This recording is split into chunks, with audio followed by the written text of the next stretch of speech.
Zarafel stood in the center of the great hall, her blue skin pale with fear. The water around her feet rippled with her nervous movements.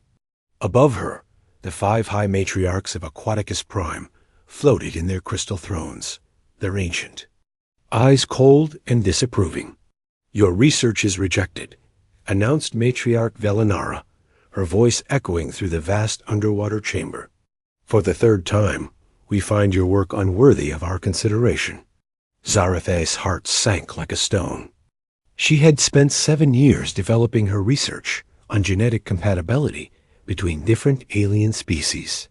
Her work could save millions of lives across the galaxy. But none of that mattered to the High Council. "Please, honored matriarch," Zarafel sighed, her voice trembling. "My research shows that we can cure diseases that affect many species. The applications are endless. We could help the Krolic people with their bone disease. We could assist the Vorthan with their breathing problems. This work could change everything." Matriarch Velinara's expression grew darker. "You forget your place, Tide Touched. Your low birth makes your opinions worthless. How dare you speak of helping other species when you cannot even help yourself rise above your station?" The other matriarchs murmured their agreement. Zarathil felt the familiar sting of shame. She was Tide Touched, the lowest caste in Nereid society. Her parents had been simple algae farmers. No matter how brilliant her mind, no matter how hard she worked, she would always be seen as inferior. "Your research may have merit," said Matriarch Kolthara, her voice slightly gentler, "but it comes from tainted hands. Science from the lower castes cannot be trusted. It lacks the proper breeding and wisdom." Zarafel wanted to scream. She had graduated first in her class at the Science Academy. She had published papers that other scientists praised, but her birth would always hold her back. Furthermore, Matriarch Velinara continued, "Your work with alien genetic material is disturbing. Pure Nereid science should not be contaminated by contact with lesser species. You have shown poor judgment in this matter." The words hit Zarathil like physical blows. Her research involved studying the genetic codes of many different alien species. She had discovered amazing similarities that could lead to universal medical treatments. But the matriarchs saw this as pollution rather than progress. "The decision is final," Matriarch Velinara declared. "Your research funding is terminated. Your laboratory access is revoked. You are banned from presenting any further work to this council." Zarathil's world crumbled around her. Without the council's support, she could not continue her research. No other Nereid institution would hire someone the High Council had rejected. Her life's work was overdought. As she left the great hall, Zarathil noticed a familiar figure waiting in the corridor. Kellinus, her childhood friend, stood near the entrance. Her heart lifted slightly. Perhaps he would offer comfort in this dark moment. "Kellinus," she said, approaching him, "I am glad you are here. The council has rejected my work again. I don't know what to do." Kellinus looked uncomfortable. His family belonged to the Water Noble caste, far above her own station. They had grown up together in the same district, but their paths had diverged as they aged. "Zarathil," he said carefully, "I need to tell you something. I have been selected to join the High Council's Science Advisory Committee." "That's wonderful news," Zarathil said, though her heart ached. She had always been the better scientist, but Kellinus had the proper bloodline. "Yes, but there is a condition," Kellinus continued. "I must publicly distance myself from your research. The matriarchs want to be sure I am not influenced by your questionable methods." Zarathil stared at him in shock. "Questionable methods? Kellinus, you know my work is solid. You helped me with the early calculations. You know how important this research could be." Kellinus looked away. "I was young and foolish then. I see now that working with alien genetic material is beneath a proper Nereid scientist. I cannot be associated with such work if I want to advance in the Council's favor. You're abandoning. Zarathel whispered. I'm choosing my future, Calenus replied. You should do the same. Find a mate from your own caste. Have children. Forget about this impossible dream of changing the galaxy. Accept your place in society. He swam away, leaving Zarathel alone in the corridor. She felt completely abandoned. Her research was dead. Her oldest friend had betrayed her. Her own people saw her as worthless. That night, Zarathel sat in her small apartment, staring at the data core that contained her life's work. Everything she had discovered, all her breakthrough findings, sat unused in that tiny device. She had proof that her methods worked. She had evidence that could save lives. But no one would listen to her. She thought about Calenus' words. Perhaps she should give up. Perhaps she should accept her fate and live a quiet life. But the thought of all those people who could be helped by her research wouldn't leave her mind. Then she remembered something she had heard from a visiting scientist at the Academy. He had mentioned a new species that had recently joined the Galactic Federation. They were called humans, and they came from a small world called Earth. The visiting scientist had been puzzled by them. They are very strange, he had said. They judge individuals by their actions rather than their birth. They have leaders who came from poor families.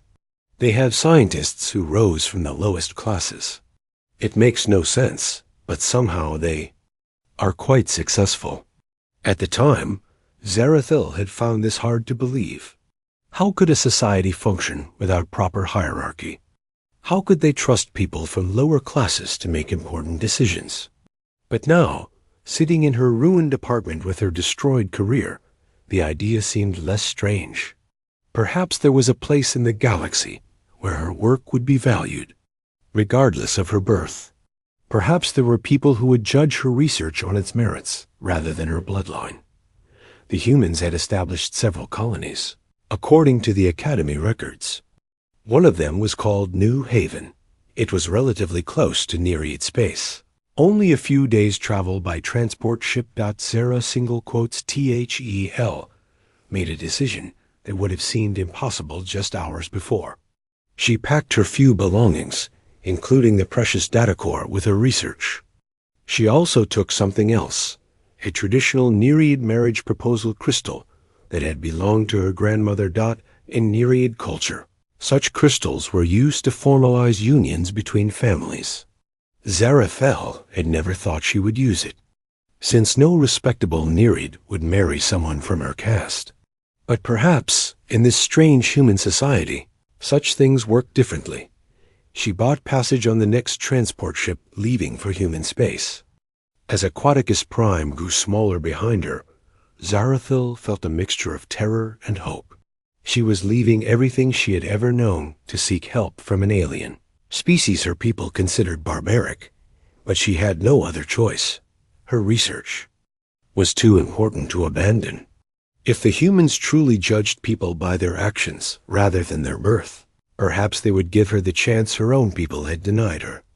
The ship jumped to hyperspace, carrying Zarathil toward an uncertain future among the stars. The transport ship shuddered as it dropped out of hyperspace. Zarathil pressed her face against the small window and gasped. New Haven spread below her like nothing she had ever seen. Instead of the orderly crystal spires of Nereid cities, human buildings seemed to grow in random patterns. Some were tall and gleaming, others were small and practical. The chaos should have been ugly, but somehow it looked alive and exciting. Spaceport was even more overwhelming. Beings from dozens of different species walked together without any obvious hierarchy. Zarathel saw tall, insect-like Montari standing next to short, furry Bellan traders. A group of humans laughed loudly as they helped the struggling Vorthan carry heavy cargo. On Aquaticus Prime, different species were kept in separate areas. Here, they mixed freely. Zarathil clutched her small bag nervously. She had studied human. language files during the journey, but hearing the actual sounds was different. Human voices were rougher than Nereid songs, but there was warmth in them that surprised her. First time on a human world? Asked a voice behind her. Zarathel turned to see a human female with short brown hair and kind eyes. She wore simple work, clothes that were clean but not fancy. On Aquaticus Prime, only servants dressed so plainly. Yes, Zarathel replied carefully. I am looking for the Research Institute. Oh, you're a scientist, the human said with genuine interest. I'm Lisa Chun. I work at the Institute, too. Not as a researcher, though. I handle equipment maintenance. What's your field? Zarathel was shocked. This human spoke to her as an equal, even though she was clearly from a working class. I study genetics and medicine, Zarathel said. That's amazing. You should talk to Dr. Jake Morrison. He's our xenobiology expert. Really brilliant guy, and he loves meeting scientists from other worlds. Come on, I'll show you the way. Lisa led Zarathel through the busy streets. The Nereid scientist was amazed by what she saw. Humans from obviously different backgrounds worked side by side. She saw what looked like a former soldier running a food stand, serving customers who ranged from well-dressed business people to rough-looking workers. Everyone was treated the same way. Is that normal? Zarathel asked, pointing to the food stand. What, Marcus's place? Sure, he makes the best sandwiches in the district. Why? On my world, people from different classes do not mix like this. They have separate areas, separate jobs. Lisa looked puzzled. That sounds awful. How do you get anything done if you can't? Work with the best people for the job? The simple question hit Zarathel like a revelation. How indeed? She had always accepted the caste system as natural, but seeing human society made her wonder for the first time if there might be a better way. The Research Institute was a sprawling complex of connected buildings. Unlike the grand monuments of Nereid architecture, it looked practical and busy. Scientists hurried between buildings, carrying equipment and data tablets. Zarathal noticed that many of them were non-human, and they all seemed to be treated with the same respect. Dr. Morrison should be in Lab 7, Lisa said. He's probably working on his latest project. The guy never stops. Oh, and don't worry about protocol or anything. Humans are pretty casual about that stuff. Zarathal, Lab 7, after asking. Directions twice. Both humans she asked were helpful and friendly, never questioning her right to be there. She knocked on the door and heard a voice call out, Come in. Dr. Jake Morrison was younger than she expected, probably in his early 30s. He had messy blonde hair and wore a lab coat covered in stains. He was bent over a microscope, completely absorbed in his work. When he looked up and saw Zarathel, his eyes lit up with curiosity rather than suspicion. A Nereid scientist. This is fantastic. I've read about Nereid research methods, but I've never met one of your people. I'm Jake Morrison. He stood up and extended his hand in the human greeting gesture. Zarathel shook his hand awkwardly. I am Zarathel. I have come seeking assistance with my research. What kind of research? Please, sit down. Would you like some coffee? It's a human stimulant drink, but most species find it pleasant. Jake's enthusiasm was infectious. Zarathel found herself relaxing for the first time in weeks. She accepted the coffee and began to explain her work on genetic compatibility between species. As she talked, Jake's excitement grew. This is incredible. He interrupted. You found universal genetic markers? Do you realize what this could mean for treating diseases across species barriers? Yes, Zarathel said quietly. But my people rejected the research. They said it was worthless because of my low birth status. Jake stared at her in confusion. Your birth status? What does that have to do with the quality of your research? I am tide touched, the lowest caste among my people. The High Council believes that good science can only come from noble bloodlines. That's the stupidest thing I've ever heard, Jake said bluntly. Some of the best scientists in human history came from poor families. My own grandmother was a brilliant engineer, and she grew up on a farm. Talent doesn't care about bloodlines. Zarathel felt tears forming in her eyes. No one had ever spoken about her work with such respect and excitement. You truly believe my research has value? Value? It's revolutionary. Look, I've been working on similar problems from a different angle. If we could combine your genetic mapping with my protein synthesis research, we might be able to develop universal treatments for dozens of diseases. Jake pulled up his own research on a holographic display. As he explained his work, Zarathel saw immediately how their approaches could complement each other. Her excitement began to match his. This could work, she whispered. We could actually save lives, millions of lives, Jake agreed. Different species, different worlds, all helped by the same basic principles. Zarathel, would you consider working with me on this? I can offer you a position here at the Institute. The pay isn't amazing, but you'd have full access to our facilities and complete freedom to pursue your research. Zarathel could hardly believe what she was hearing. You would hire me? Even though I am an exile from my own people? I'm hiring you because you're brilliant, Jake said simply. Your people's opinions don't matter to me. Your work speaks for itself. For the next several hours, Jake showed Zarathel around the Institute. She met dozens of researchers from various species, all working together on different projects. No one asked about her background or family. They only cared about her expertise and ideas. Dr. Elena Rodriguez, the Institute director, welcomed Zarathel warmly. Any friend of Jake's is welcome here, she said. We believe in judging people by their contributions, not their origins. As the day ended, Jake walked Zarathel to the housing complex where visiting scientists stayed. I hope you'll consider staying, he said, not just because of the research, though that's incredibly important. You seem like you've been carrying a heavy burden. Maybe it's time to put it down. That night, Zarathel sat in her small but comfortable room, looking out at the lights of New Haven. For the first time in years, she felt hope. The humans had accepted her not despite her low birth, but without even considering it relevant. They judged her on her abilities and her potential contributions. She thought about Kellinis and the High Council, so focused on bloodlines and status that they had rejected groundbreaking research. Here, among these strange humans, her work could flourish.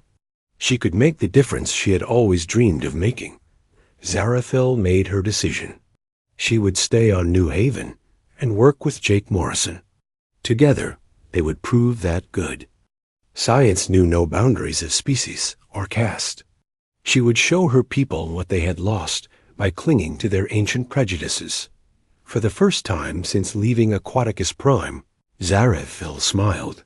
She had found something she never expected. To find among aliens a place where she truly belonged. 3 months had passed since Zarathel arrived on New Haven. Working with Jake had been the happiest time of her life. Their research was progressing better than she had ever imagined. They had successfully combined their approaches and made several breakthrough discoveries about genetic compatibility between different species. Jake had become more than just a research partner. He was her first real friend. Every morning, he greeted her with a warm smile and genuine interest in her ideas. He never made her feel stupid for asking questions about human culture, and he always listened carefully to her suggestions about their work. Zarathel had learned so much about human society. She discovered that Jake himself came from a modest background. His father had been a mechanic, and his mother had worked in a factory. Yet here he was, leading important research. That could help the entire galaxy. On Aquaticus Prime, someone with his background would never have been allowed near a laboratory. The beauty of human society, Jake had explained to her one day, is that we believe everyone deserves a chance to prove themselves. We've learned that talent can come from anywhere. Their research had attracted attention from across the galaxy. Scientists from dozens of worlds wanted to collaborate with them. Medical facilities were requesting early access to their treatments. For the first time in her life, Zarathel felt truly valuable and respected. But that morning, everything changed. Zarathel was working alone in the lab when her personal communicator chimed. The message was from her sister Kirathel back on Aquaticus Prime. Her hands shook as she read the official notice that followed. The High Council had made a final decision about her fate. She was officially declared in exile and a species traitor. The charges were serious: contaminating pure Nereid science with alien influences, and bringing shame to the Nereid people through association with lesser species. The punishment was severe. No Nereid would ever be allowed to marry her. Her genetic line would end with her. All records of her birth and family would be erased from official documents. She would become a non-person in Nereid society. Zarathel sank into her chair, overwhelmed by the finality of it all. She had known this might happen, but seeing it written in official language made it real. She would never have a family. She would never have children. Her line would die with her dot. When Jake arrived at the lab an hour later, he found her staring blankly at the wall, the communicator still in her hands. Zarathel? What's wrong? He asked, immediately concerned. She showed him the message. Jake read it carefully, his expression growing angry. This is insane, he said. They're punishing you for doing good work? For helping people? It is worse than that, Zarathel said quietly. A marriage ban means my genetic line ends with. In Nereid culture, this is the ultimate shame. I am now truly alone. Jake sat down beside her. You're not alone.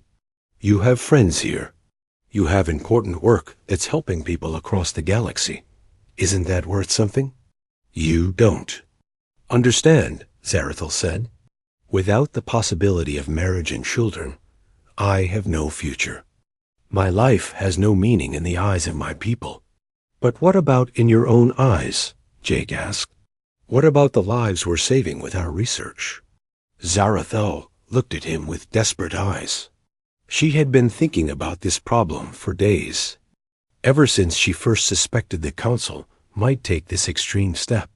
There was one possible solution, but it was so radical she had barely dared to consider it. Jake, she said carefully, I need to ask you something that may sound very strange. Go ahead. You know you can ask me anything. Zarathel reached into her bag and pulled out the marriage proposal crystal she had brought from home. It gleamed softly in the lab's lights, its internal structure creating beautiful patterns. In Nereid culture, this is used to formalize marriage proposals, she explained. It represents a binding agreement between two individuals and their families. Jake looked confused. Okay, it's beautiful. But why are you showing me this? Zarathel took a deep breath. This was the most difficult thing she had ever said. I want to propose a marriage arrangement between us, she said quickly.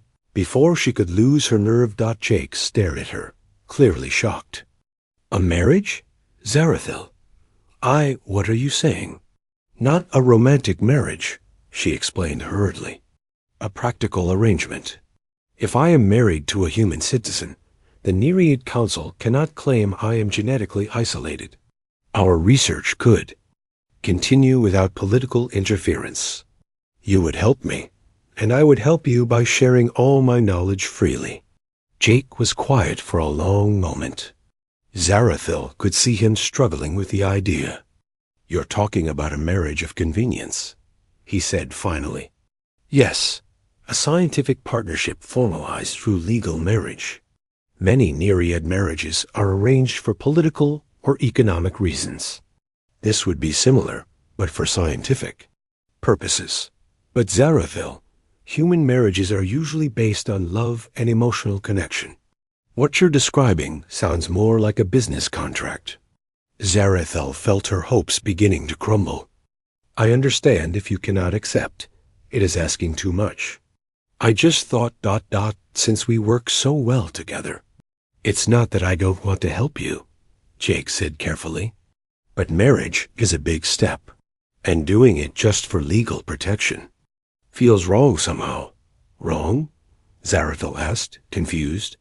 But we respect each other. We work well together. We share common goals. Many successful Nereid marriages have been based on much less. Human culture is different, Jake explained. We usually marry for love, for deep emotional connection. We want to share our lives completely. With our partner, Zarathil felt a crushing disappointment. She had hoped that human practicality would make them understand her proposal. But it seemed that humans had their own rigid customs about marriage, just different from Nereid ones. I see, she said quietly.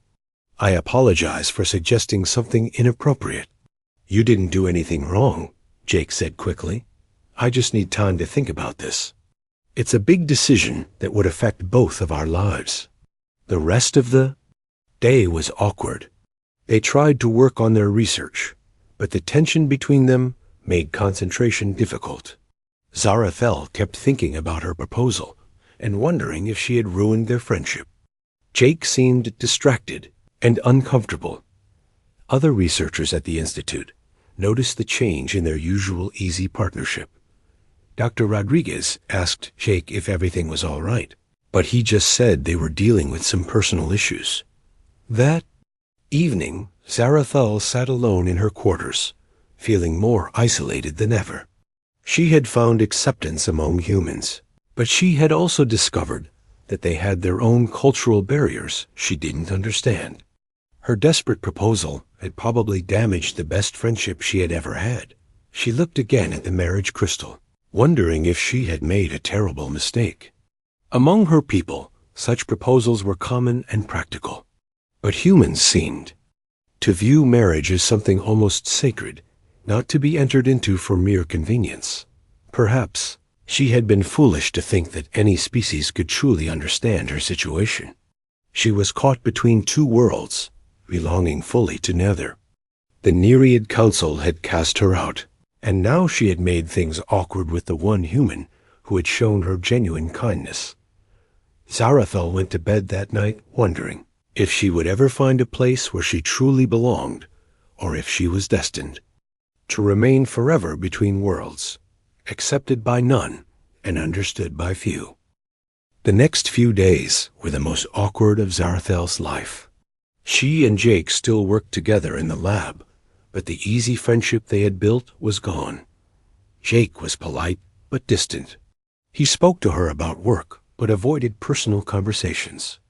Zara felt like she had ruined everything with her clumsy proposal. She spent her evenings alone, studying human culture files on her computer. She was trying to understand what she had done wrong. The more she learned about human marriage customs, the more she realized how badly she had misunderstood their relationship. Humans didn't just marry for practical reasons.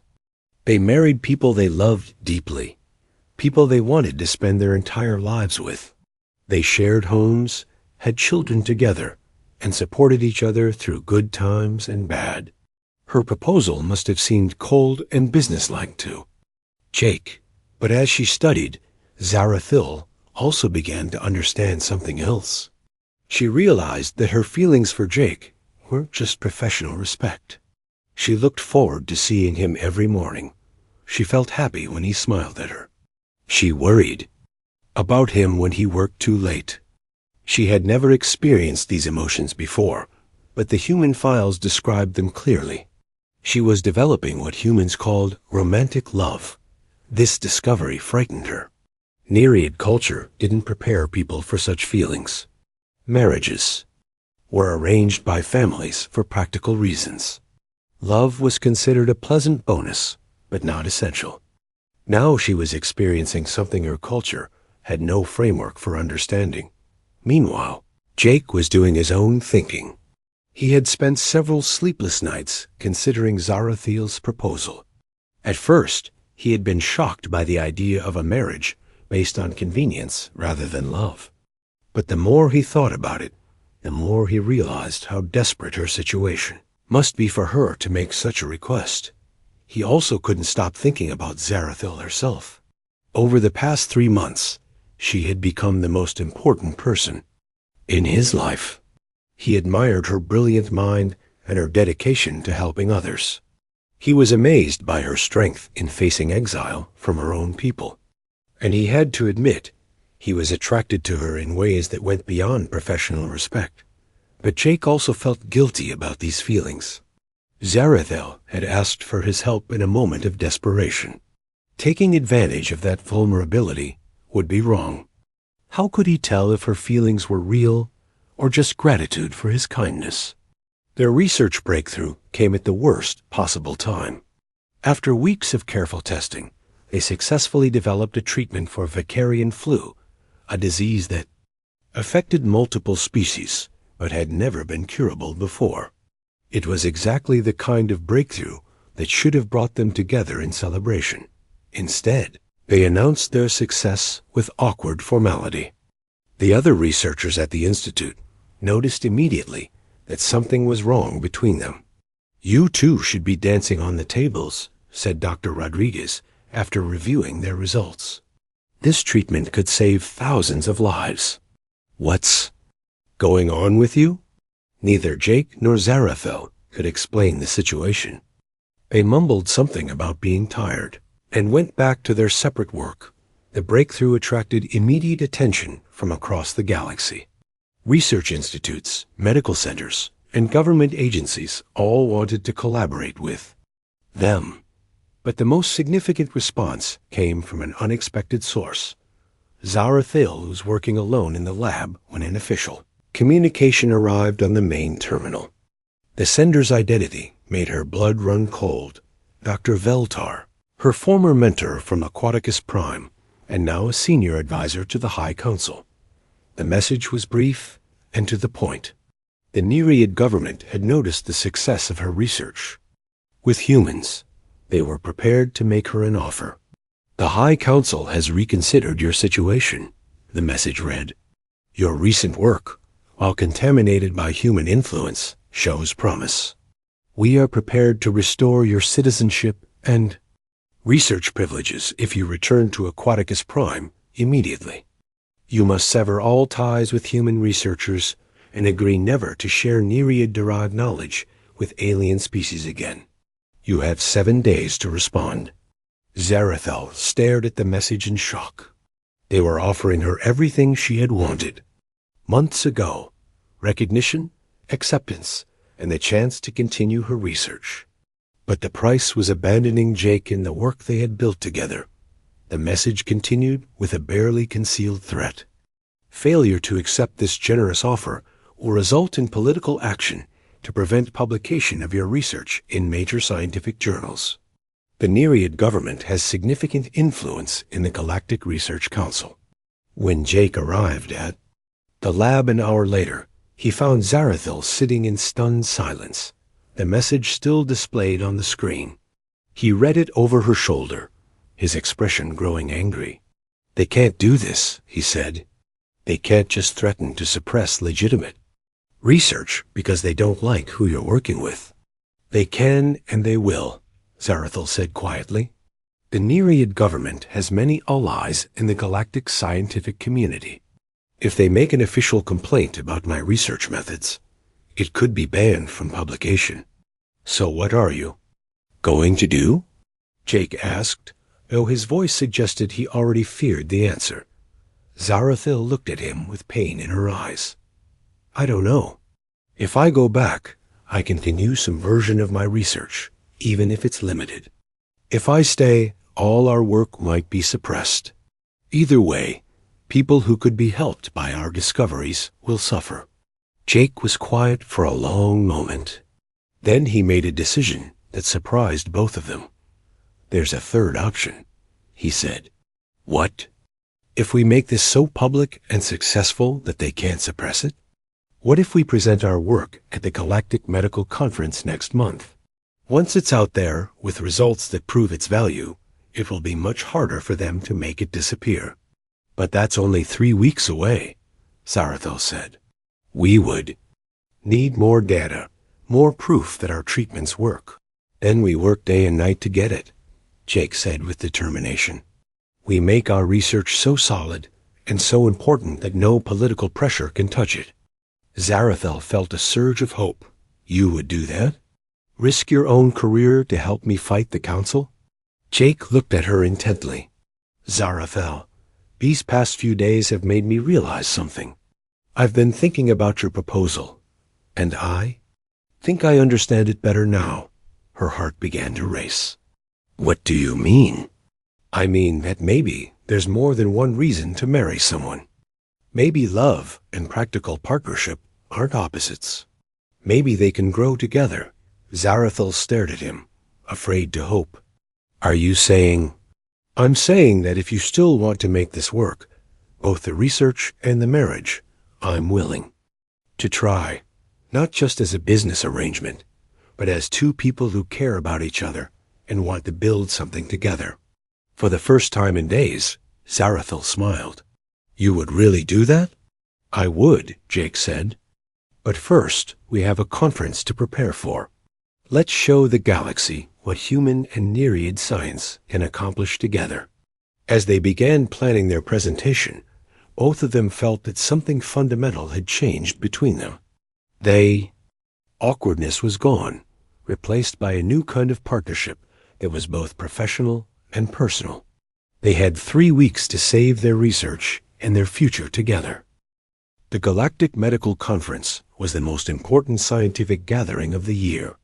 Scientists from hundreds of worlds came to share their latest discoveries. This year, it was being held on Centauri Station, a massive space facility that could accommodate thousands of different species. Jake and Zarathel had worked 18 hours a day for 3 weeks preparing their presentation. They had gathered enough data to prove their treatments worked on 7 different diseases affecting multiple species.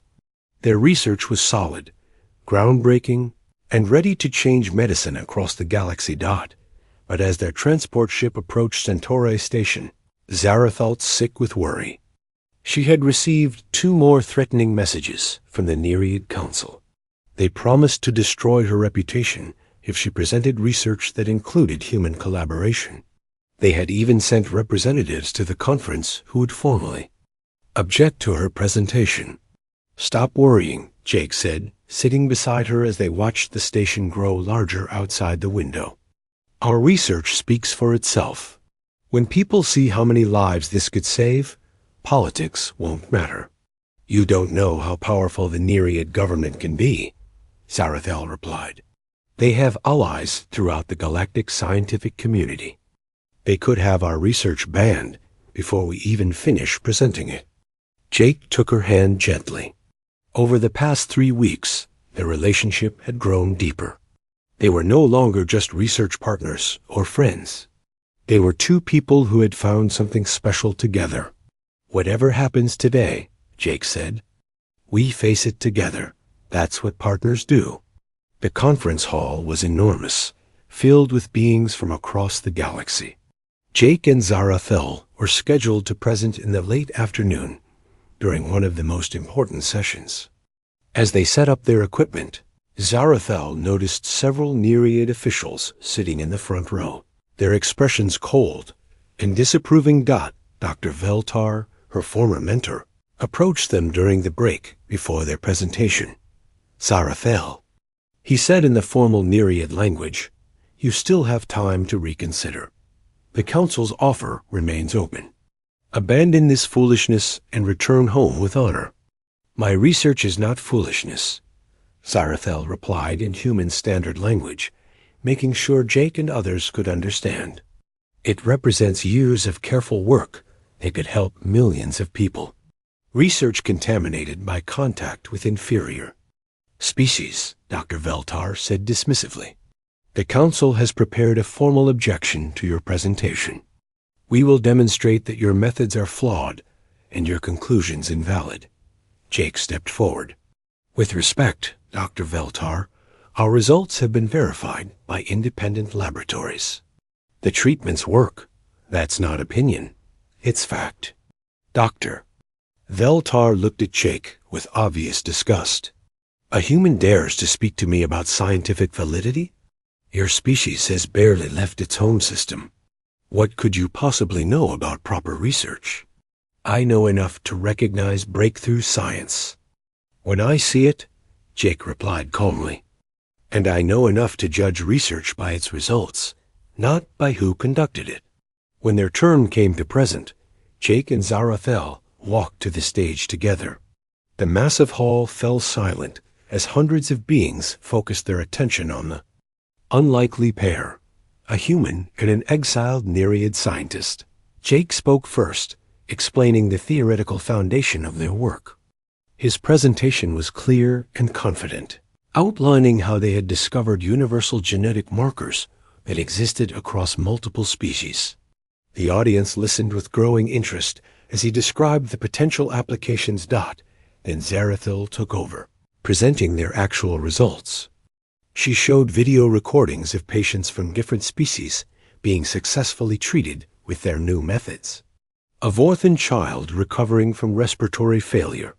A Belen trader cured of a genetic blood disorder.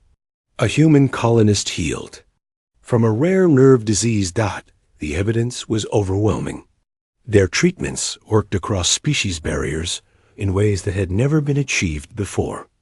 The audience began to murmur with excitement as they realized the implications. But as Zarathil finished her presentation, Dr. Veltar stood up. I object to this presentation, he announced loudly. The Nereid Council formally disputes these findings. This research violates proper scientific protocols and should not be accepted by this conference. The conference moderator, a distinguished Altarian scientist, looked uncomfortable. On what grounds do you object, Dr. Veltar? The primary researcher is an exile from Nereid society, cast out for improper conduct. Her work cannot be trusted. Furthermore, collaboration with humans has contaminated the research process. Zarathil felt her heart sink. This was exactly what she had feared. The Council was using her exile as a weapon against their research. But then something unexpected happened. Dr. Elena Rodriguez, who had traveled to the conference to support them, stood up in the audience. I would like to respond to that objection. She said, the New Haven Research Institute has thoroughly reviewed this work. We have verified every result independently. The research is not only valid, but represents the most important medical breakthrough in decades. Other scientists began standing up as well. Dr. Chun Wei from the Luna Medical Center confirmed that they had successfully replicated the treatments. Dr. Korvash from the Vorthan Science Academy testified that the treatments had saved lives in their hospitals. One by one, researchers from across the galaxy vouched for the validity of Jake and Zarathal's work. The Nereid officials looked increasingly uncomfortable as the scientific community rallied behind the research. Dr. Veltar tried to object again, but the conference moderator cut him off. The evidence is clear, the moderator announced. This research has been independently verified by multiple institutions. Personal disputes between the Nereid Council and Dr. Zarathil are irrelevant to the scientific merit of the work. The hall erupted in applause. Scientists from dozens of species stood and cheered for Jake and Zarathil. Even some of the Nereid delegation looked impressed despite their official position. As they left the stage, Jake turned to Zarathil with a huge smile. We did it. The research is safe. No one can suppress it now.